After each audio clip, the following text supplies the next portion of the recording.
Educators and administrators are calling cell phones the classroom's biggest distraction.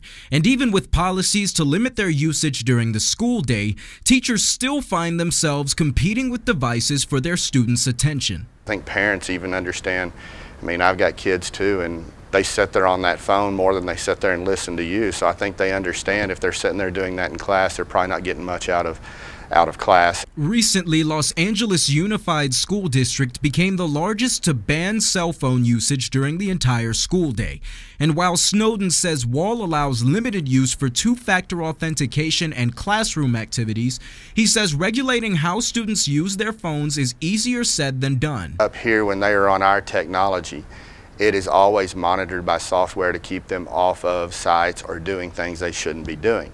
However, when they're on their cell phone, especially on their own data, they can access anything they want. Wall has used the same cell phone policy for 20 years. Students can pay to retrieve confiscated phones. But the rise of technology is still difficult to work around, especially for teachers. The screen's this big, and you have 30 in a classroom, and you're trying to instruct two.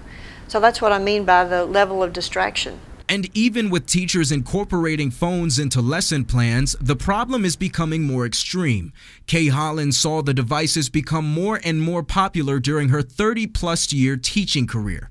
And while she says she's seen students become better and better at multitasking, I've not met one student, regardless of how smart or how gifted they are, who can engage in a cell phone and engage with what's going on in the classroom. It just can't be done.